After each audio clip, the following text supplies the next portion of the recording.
I'm a program manager with the Active Directory group in Windows Division. On behalf of Microsoft, I wish to extend a warm welcome to Paramahansa Sri Nithyananda Swami from India, whom we affectionately refer to as Swami. Today, I also have the honor of introducing Swami to you. He has mastered the techniques to control the mind, to manage the mind, the techniques that help unleash the potential of the mind. What I mean by that is intuition, creative visualization, and various other things he will be explaining to you shortly. The techniques that can be put to use in a corporate environment like ours. The techniques that lie latent in every person.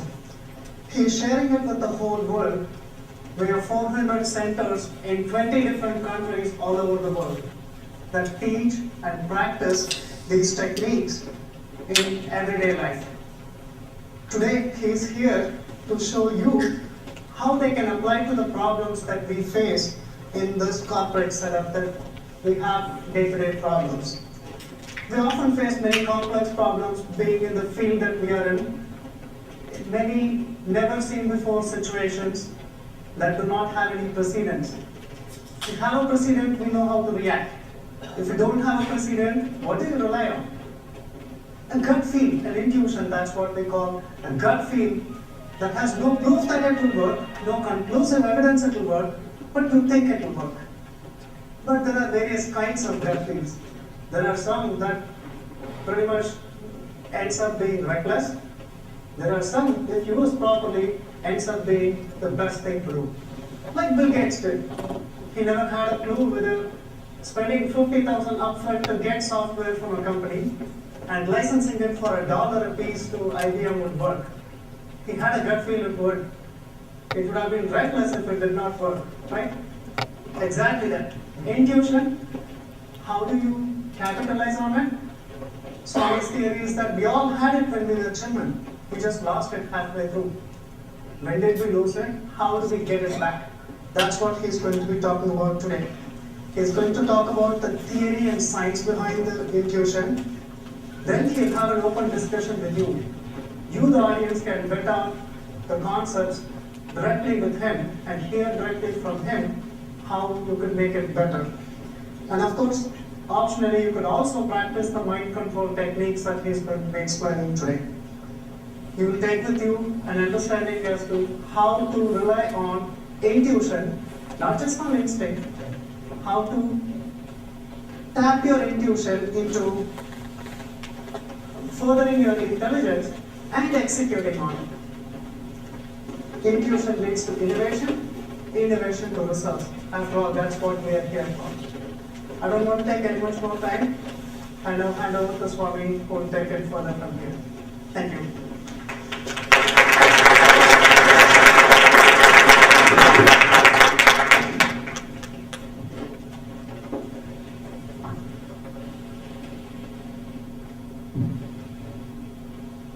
Welcome you all, my love and response.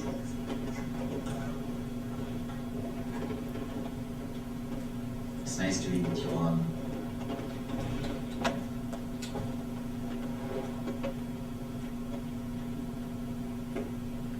Intuition, wonderful subject. In the modern day, again and again, when you ask the successful CEOs how they took the major decisions, or the decisions which turned their life, which is the main reason for their success, again and again their answers surprises us. Again and again they say something beyond intellect happened in them that gave them the energy or the gut, you can say the guts, to take this decision. Not only with successful CEOs, even with scientists. The other day I had the chance to have a lunch with Dr. Charles Towns, who is a Nobel Prize winner. He did a big research and gave a breakthrough in the field of laser and laser. I asked him, sir, how could you do this? How you were able to do? How it happened to you? He said, beautiful way. I was just sitting in a park in Washington, D.C. Suddenly something happened. Like a revelation. The conclusion was there in me. Suddenly it was revealed to me. I bent down what I experienced. Now I had a big difficulty. I know the conclusion, but I don't know the steps. I was not able to present this to anybody else because I know only the conclusion. I don't know the steps. He says something like revelation happened to me. And not only with Dr. Charles Towns, again with Einstein. Einstein says, whatever new thing has happened through me is just based on intuition, not based on intellect. And he says a beautiful saying. I brought that saying for you. One of his quotation. The intuitive mind is a sacred gift, and the rational mind is a faithful servant. We have created a society that honors the servant and has forgotten the gift. Whether we believe it or not, accept it or not, there is something called intuition. Of course, even Einstein says this is a gift because he doesn't know. We are not sure when it will come, whether it will come or not. But yogis, the mystics, again and again say, you can have intuition as a salary, means you can work for it. And you can be sure about it. You don't have to think intuition is a gift. You can work for it. It can become part of your life. Whatever new thing has happened, it has happened only through intuition. It has happened only when something happens beyond your intellect. Means your whole being is integrated. You are at your peak. When you are at your peak, something opens. You may call it as revelation or intuition, which happens beyond intellect. Yogis again and again said it is a science. If you can tune yourself to this intuition or to this energy which is continuously available in your being, you can use this in your regular life. In the West, intuition is always an accident. Once in a while, it happens. With yogis, again and again they say it is an incident, you can make it happen. They know how to make this happen. Today we will see what is intuition, how the mind works, and how we can awaken that power inside our being. A small diagram I'll try to present how usually our mind works.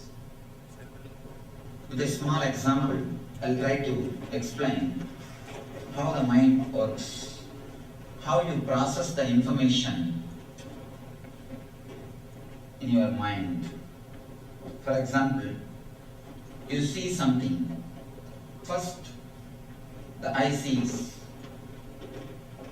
Next, in Sanskrit, we call this part as chakshu. It's almost like a digital signal processor, like a DSP. There's something called chakshu. The signal, visual input, is converted as a digital file. Then it goes to memory. In Sanskrit, we call it as chitta. When it goes to memory, little more work is done on that file. For example, if you are seeing me now, the file is processed through Chakshu, then it is taken to Chitta, memory. The memory first starts analyzing. It first excludes. First it starts thinking, starts saying, oh, this is not an animal, this is not a plant, this is not a rock. All the exclusion, all the excluding process is done by the Chitta, by memory. Next, the file goes to mind. We call in Sanskrit manas. The mind starts processing. Now it says, mind comes to a conclusion, this is human being or a person who is taking classes. Next, your mind starts associating all your memories, the earlier classes which you attended, something to do with yoga or meditation or this type of intuitive management, all those things you try to associate.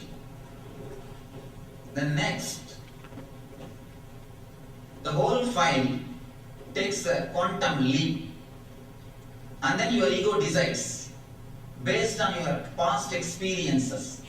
If your past experiences with some yoga, meditation, these management classes are okay, if you are happy with those classes, if you think that it has helped, you decide to sit, or you think this is not for me, you take the decision. The decision is taken by ego. Understand this one process. You are seeing me, I takes the file to Chakshu. Chakshu converts the whole thing into a digital signal. Just like a digital signal, the conversion happens inside your being. And then the file goes to memory. Memory does only one thing, excluding. This is not, this is not, this is not. Only that is done by memory. Identification is done by mind. This is it. Is done by mind, manas. Then the whole file takes a quantum leap. You decide your past experiences helped you or how you felt. Based on that, now you decide whether to sit here or to leave the hall. And now, the gap between the I and the mind, this process is conscious. You are aware of that process. From I to mind, it happens with your awareness. You are conscious about it. But this mind to ego, that process, you are not conscious about it. Many times,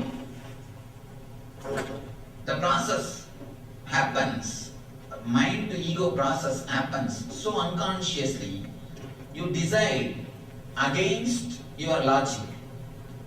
You decide against your thought process.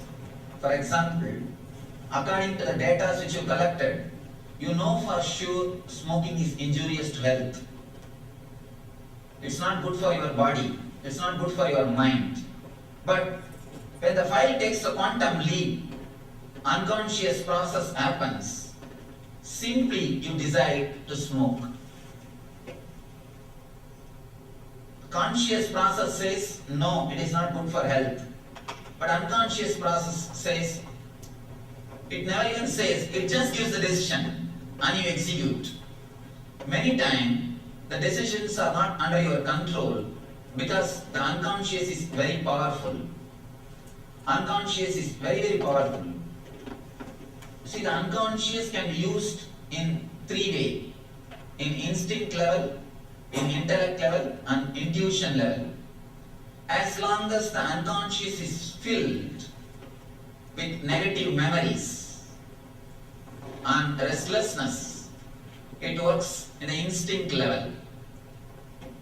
You decide just instinctively. You don't even know why you are angry. Suddenly you show your anger. Suddenly you burst. Sometime you feel some activities or some words which you speak, you feel this is not me. You do something, after that you think this is not me. How did I do this? How did I allow this to happen? How did I make this decision? This happens because the unconscious is working in the instinct level. Many times you just associate things without even logic connection, without even consciously. For example, if you are disturbed by somebody who was with white dress, the moment you see somebody wearing white dress, the same memory comes and you feel the anger. You feel like not being around him, or you feel that you just wanted to bust. This is the instinct level, without even your conscious mind, without even your understanding. Just like that it happens. If your unconscious is too much loaded, if your unconscious is restless, you behave the instinct level. Another one, intellect. Most of us behave either instinct or intellect level. Another one is intellect. Okay with conscious, but you don't have enough of enthusiasm. You just go, alright, you just go okay with conscious mind, but you are not creative, you are not innovative, you don't take big steps, you don't grow. It is just like a faithful servant, as Albert Einstein says. The intellect is a faithful servant. You can be a servant throughout your life. You can be just a servant, but nothing more can happen through you. Nothing big will happen through us. It is just you will be collecting the data, you will be processing it and delivering it. Nothing more than a computer. And if we are standing only in the intellect level, we are not using our potential maximum to the extent which it is to be used. The next is intuition. This is very, you need little deep understanding. You need to go deep into this whole science. Only then you will be able to understand what I mean by the word intuition. Intuition is something which happens to you beyond your intellect. Suddenly you know for sure that this is the right thing, and you have enough energy also to do it, but you don't know the step. Because this unconscious is always quantum leap. You don't know the step, how you came to that conclusion, but you know for sure this is right. This energy is needed whenever you face a situation when there was no precedence and you have very minimum data. With that minimum data you have to take decision and there was no precedence. In this type of situation, another one, you have a lot of choices. You are not able to decide what you are supposed to do. In these type of situations, the intuition energy can help you. The intuition power can give you the courage or give you the right choice. The intuition again and again gives you the energy not only to decide, to execute what you have decided. People ask me, Swamiji, how to find out whether I am having intuition or I am just intellectual. Sometimes I am confused. Is it intuition or intellectual? I tell them, if you are confused, be very clear, it is just intellectual. The very confusion shows it is only intellectual. When you have the intuition, when you experience intuition, not only you get the intellectual clarity, not only you get the answer, you get enough of power to execute it. You don't know. You just have the power. The potential power which is inside your being is just unleashed. You open up, and just like that, you start expressing it. You start executing it. Now, the next question, how to awaken the intuition? How to awaken the intuition power?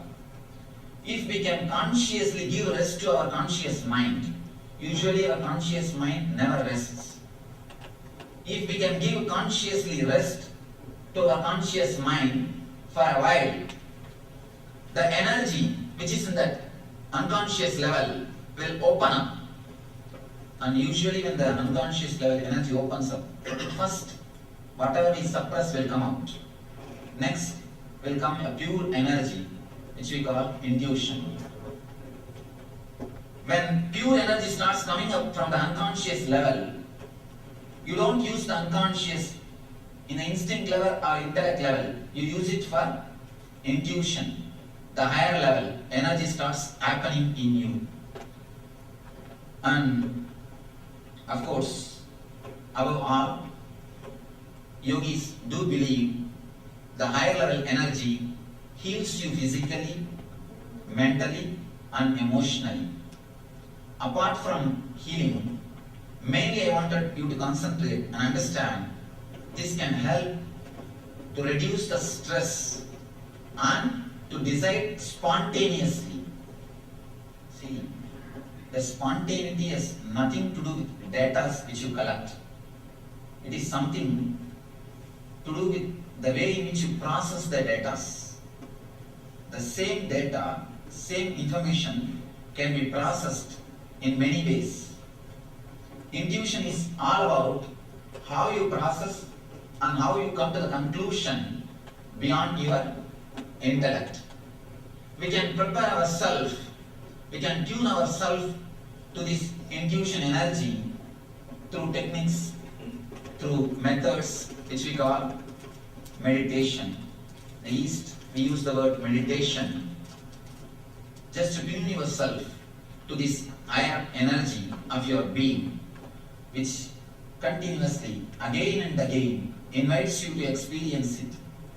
Whenever you find time and sit with yourself, you can always see some part of your being.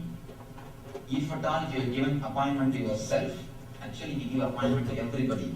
We never give appointment to ourselves. If you are given appointment to yourself, you can always feel some part of your being wants to express, wants to do something more than what you are doing. But we never give chance at the time to that part, to that portion of our being. We are so much caught up with intellect. We think intellect is ultimate. But again and again, yogis prove something more than intellect is possible. And any discovery or invention, you can see the role of intuition is always there. Whether it is Einstein or Newton also, he had something beyond his intellect. See, every one of our garden, apple falls, but none of us have become Newton. Something beyond mind has happened to him. Something more than intellect has happened to him, which can happen in every one of us. It is not that it can happen only to Newton or Einstein. It can happen to every one of us. If we can tune ourselves to that energy. Tuning ourselves to that energy is what I call meditation. At the end of the session, we'll have a very practical session which can awaken this intuition in you just with few days of practice. When I say few days, I just mean 2-3 days. 2-3 days is more than enough to tune yourself to this intuition. As of now, we are using our unconscious energy either in instinct level or in intellect level. It can be tuned and you can use it in the intuition level to make the decisions, creativity, whatever you call. Now, I request you all to analyze these few theories with your questions. We'll try to analyze this with our question answer. So anybody wants to put any question, you are welcome. Then we'll go for the practical technique. You are welcome to put questions.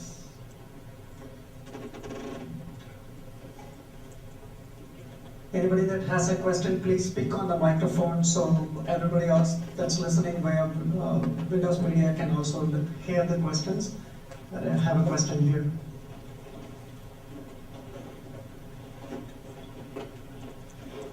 Swamiji, good afternoon. You said to feel the unconscious or to unleash the intuition or other powers in our being, one has to rest consciously the conscious mind. So, is there a way we can do it? Yes, that is what I call meditation. Consciously resting means thoughtless awareness. I'll make a small diagram. I'll explain.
See, we have two levels of consciousness and two levels of thought. For example, now you have thoughts. In the deep sleep, do you have thoughts? No. I don't know. Surely not. That's why you are able to sleep. And now you have something called I consciousness. The feeling of I. The deep sleep, surely it is not there. If it is there, we can't sleep. These two states of being and level of mind crisscrosses each other and creates four states. For example, with I consciousness and with thoughts, what we call waking state. Waking. Now, what you are experiencing is waking state.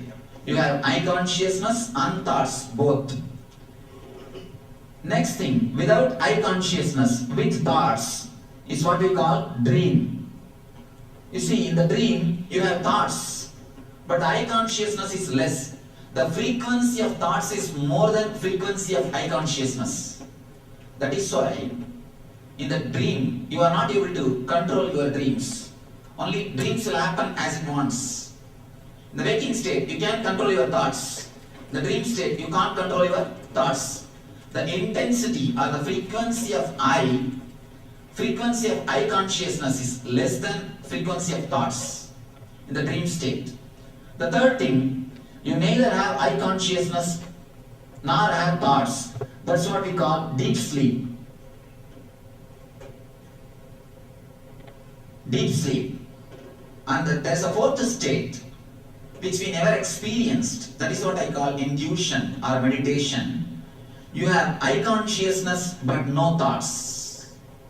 You have eye consciousness but no thoughts. This is what I call meditation or intuition, whatever. In Sanskrit we call it samadhi. You have eye consciousness but no thoughts, thoughtless awareness. If we can experience this zone, the fourth state, we can experience the different consciousness, what I call beyond intellect, the bliss or the peace or the intuition, whatever you may name it. We can experience this fourth state with this. See, the practical use of this fourth state is, it can give you so much of creativity, so much of courage, so much of confidence. You can decide spontaneously. Ability to take spontaneous decision is what I call responsibility. The more you are able to decide spontaneously, the more you become responsible. There are so many situations you can't work just with the data. There are so many situations that, first of all, data will not be available, or very limited data will be available. You will not be able to have the decisions taken by elders or earlier person. There will be no precedence. So in that type of situations, you need something more than what you call intellect. You need something beyond just your data. You need what I call the thoughtless awareness. If you can experience even the glimpse, not only your life in your office or in your corporate level, even your relationships can totally change. You see, even the relationship failures happen because of our reactive mind. The reactive mind, when I use the word reactive mind, unconscious mind, there are two things. One is collecting all the arguments and then passing judgment. Another one is, your judgment is ready, you just collect arguments to support your judgment. When we are unconscious, when we are instinct, judgment is ready. You just want the arguments to support your judgment. You decide he or she is wrong. Then you go around collecting some arguments to support your judgment. It means you are only working in the instinct level. We are only working in the instinct level. Sometimes the instinct and intuition will look the same. People ask me how to differentiate something. With intuition, you will feel tremendously energetic, alive. With instinct, you will feel you are drained. Whenever you decide without using intellect and feel drained, be very clear, you are working in instinct level. Many times, our anger and other emotions, we just decide instinctively. Then we understand, oh, why did I do this? You create guilt.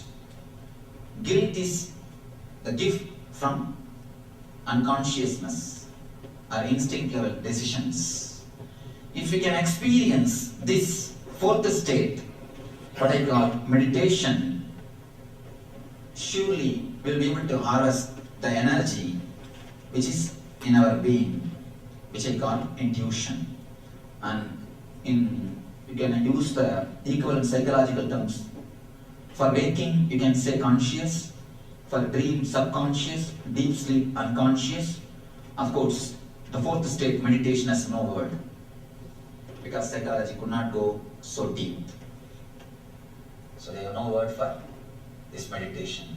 In Sanskrit, we call the waking as Jagrat, dream as Swapna, deep sleep as Sushupti, meditation as Turiya, fourth state. So all you need to experience is this thoughtless awareness. That is what I mean. Consciously resting. Yes. put this table just to make you understand. There is something called consciously resting. Thoughtless awareness. There is something. You may not have experienced, but there is something. Yes.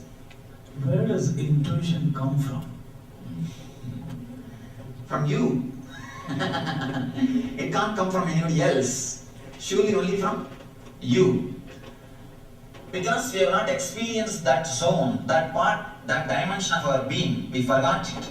There is something called intuition exists. You see, for example, small thing. Somebody asked me in one seminar,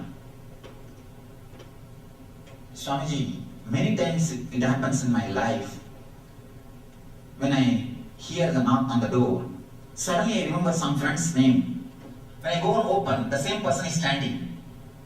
When a phone rings, or when my cell phone rings, suddenly I remember somebody's name, whom I have not seen for 2-3 years. But when I pick up, he is there on the line. And when I am sitting in a party, suddenly I feel that particular person is going to come after a few minutes. That person is there after a few minutes. That person asked me, how it is happening? Many times I experienced this, how it is happening. In the same group, I asked, how many of you have experienced this same thing at least once in your life? More than 70% people raised their hands. Now I can ask, how many of you experienced like this something in your life at least once? Again, you can see more than 70-80%. One thing, if it happens in somebody's life once, we can call this as coincidence. But 70% cannot be coincidence. 80% cannot be coincidence. You understand? There is something more to it. There is a logic behind it.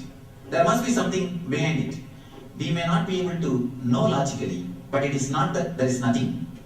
See, when you know the logic, you call it as incident. When you don't know, you just call it as coincident. I tell you, there is nothing happens without cause. The planet Earth, nothing can happen without cause. It is always cause and effect. When you know the cause and effect link, you call it as incident. When you don't know, you call it as coincident. So there cannot be anything called coincident. There is something which happens only from you. When this has happened from you, intuition also has to happen only from you. Let me explain how that happens. How you come upon that moment. Suddenly you feel that somebody is going to come and he is there. And not only that, sometimes you will feel weird. You go to some new place, some of your friend's house or somewhere. Suddenly you feel you visited the same place already.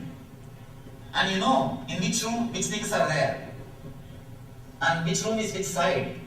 And you can exactly put the plan. But it will be there as you saw. This also happens many times in our life. How can it be? How can this happen? How many of you experienced like this? At least once. So many people. How can this be just coincident? Let me explain how this happens. Knowingly or unknowingly, you just fall consciously into the deep restful state. Knowingly or unknowingly, you just fall into this fourth state for a moment. For a moment, you experience that thoughtless awareness. The thoughtless awareness can happen to you whenever you are blissful. Whenever you are blissful, or when you are totally relaxing, the thoughtless awareness can happen to you. Whenever you have a glimpse of intuition, see, intuition is not something away from you. It again and again happens to you. Only thing, we take these things as coincidence and brush it aside. We don't give enough importance to it, and we don't encourage our being to grow in that line. Whatever you brush aside, it never grows. You need to encourage it. You need to allow it to happen to you. For example, when your child starts speaking, unless you sit and listen, it will not again and again speak to you. If you just brush it aside, if you just brush him aside, he will only He has to keep quiet. Nothing else can be done. Same way, your being tries to relate with you again and again through these small, small incidents. If you can encourage it, if you can recognize it, naturally, it will express the higher dimension, what we call intuition. When we don't encourage, when we brush it aside, in the name, oh, this is just a coincidence. When we brush it aside, we are not encouraging the higher dimension of our being. Whenever you experience that intuition or the small glimpse of intuition in your life, you are falling in the state, what I call meditation. You fall in the state thoughtless awareness, conscious without thoughts. You fall into that state. You can fall into that state accidentally. Accidentally you can fall into that state. That is the way all the scientists, they experience that thoughtless awareness state accidentally. But now we have enough techniques. Why should it be accidental? You can make it as a reality, a day-to-day life. So, whenever you experience the thoughtless awareness, without your knowledge, you come upon this type of glimpse of intuition. It always happens only from your being. I just have a follow-up question. Yes. The reason I asked that question is because in a similar session, the Swamiji had said that the knowledge in the Vedas comes not from an education system, but from a higher source of intelligence, and that is acquired through a system that is beyond five senses and logic. That is what we call. So I was wondering if intuition comes from the same place. Yes, same. Intuition is also from same. You see, it's like if somebody creates a formula to reproduce the same experience which happens in the outer world, he is called scientist. If somebody creates a formula to reproduce the same experience which happens in the inner world, he is called rishi. If you create a formula to reproduce the same thing in the outer world, writing software or anything, you are called scientist. If you create a formula to reproduce the experience which happens in the inner world, you are called rishi. So, meditation is nothing but a formula to reproduce the same intuition which is experienced in the inner world. What you experienced, we are trying to create a formula to deepen it, to reproduce it again and again in a deeper level in your being. The meditation is nothing but a technique or a formula to reproduce what happens to you at the time of intuition, what happens to you when you have a glimpse of what is going to happen. The same thing in a deeper level, in a great level, we are trying to create it in your being. Yes.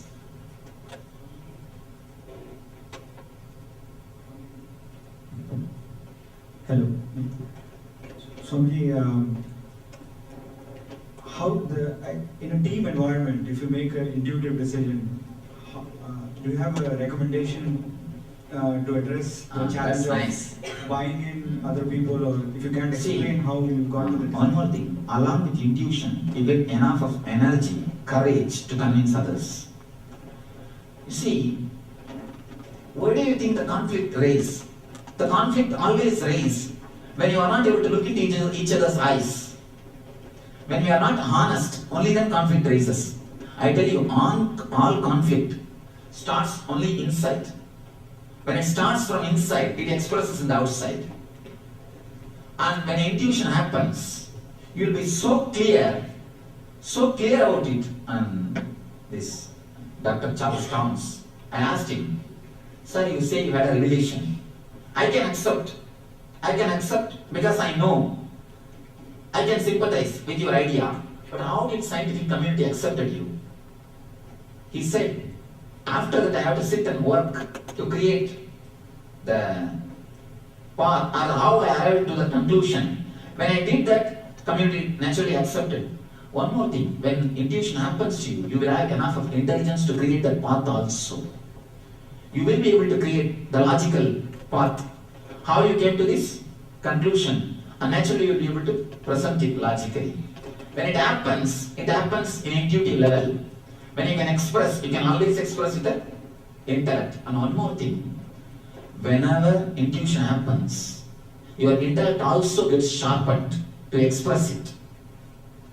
Intuition is an experience. When you express, again, you will have enough energy to express it. It's after all energy. Energy is intelligence. Your being is intelligence. One more thing, we never trust our being is intelligent. We always measure our being only based on our weakest link. For example, if you just look your being, and if you weigh yourself, you weigh only based on our weakest link. You are not your weakest link. Please be very clear. You are something more than your weakest link.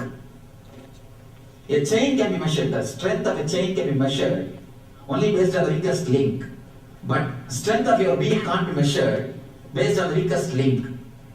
We always measure based on our weakest link. It is not the reality. You are something more than what you think you are. Yes. You said that when you're in a dream state, you can't control your thoughts. How does one cause himself to control his thoughts to get to the waking state? How does one? How does one control his thoughts so that he can get to the waking state? He can get to the waking state. Yeah. In the waking state, you will be able to control your thoughts. In the dream state, you will not be able to control. The moment you try to control, you will come back to waking state. It's a nature. It's a nature. See, dream state is like a catharsis. You need to relax. That is, you need some time in which you can just go wild. Because you are so controlled, you need to have something to come out of your being. Dream is an area in which you use to express whatever is suppressed. For example, if you are fasting for 2-3 days, you will have a feast in the dream. Whatever you suppress, they come up with the dreams. There is some part of your being, there must be some part of your being. You must give enough time to dream so that the catharsis can happen. Too much of steam or too much of things should not be suppressed in you. It's like a safety valve.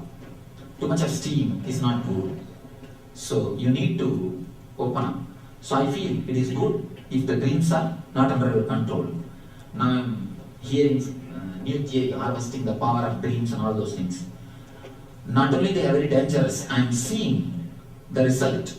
They are creating a lot of side effects. You are not resting even in your dreams. You must have a little time for yourself. You must have a little time for yourself. So allow the dreams to be as they are. Please give some time for yourself. Swami, my question is kind of related to this last question and the fourth state. I often find if I go to sleep with a problem on my mind, I will wake up with a solution in the morning, or maybe at like 3 o'clock in the morning or something. If you are after that solution, do you feel relaxed and calm? I generally, if I wake up, I have kind of a passion to get it done. No, when you get up Right. and have the solution in your mind, after that, how you feel? You feel relaxed, comfortable, happy, or you feel irritated, hangover that you have not slept properly, you have not rested properly. How do you feel? You mean when I'm going to sleep, or? No, when you come out.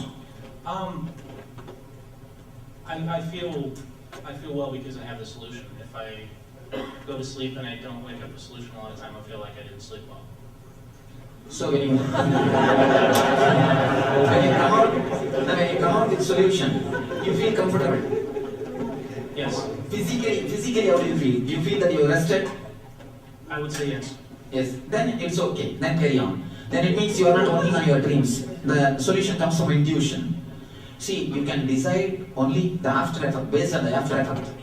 If you are feeling dull, tired, disturbed, you have not slept, then you must stop this practice. You must give some time for yourself. And now modern day psychologists, they say, more than 14 days, if your dreams are continuously disturbed, there is every possibility you will be emotionally imbalanced. So we must allow some time to dream also. We must allow some time to dream also. I have a question. So you mentioned that if you Yes, please. so if you experience the intuition, you will feel energetic to convey to other people what you have, right? And but why from time to time we feel that we feel something happened before, as many people have raised their hands, say, I feel that, but at the end they thought that that's just a coincidence. It's just some instant. So looks like for us we tend to have doubt on ourselves instead. Why we doubt ourselves? Yeah, we have the doubt of the feeling. From the young age, you are taught. From the young age, you are taught to suppress yourself, to doubt yourself, to question yourself. You are not allowed to believe yourself. For some reason, I don't know, we are not allowed to believe ourselves. I think that is one of the important reasons why again and again we take things for granted. We don't trust ourselves. So I feel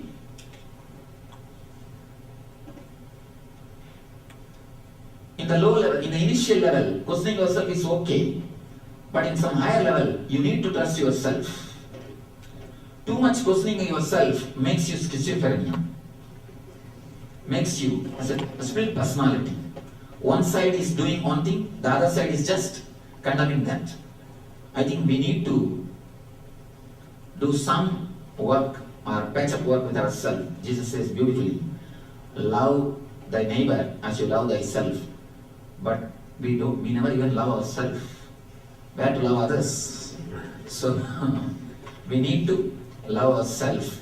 We need to do some patch up work with ourselves first. That's why I always tell people, first integrate yourself, then you can go for integrating others. Integrating ourselves is what I call meditation. Meditation is nothing but integrating ourselves.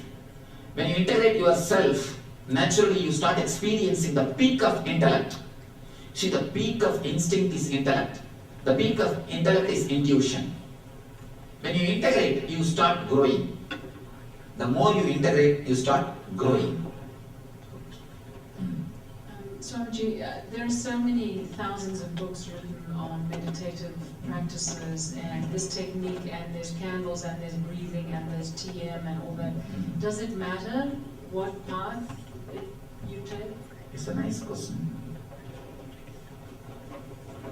If I ask you, there are so many softwares, there are so many versions, which one should I use? What will you say?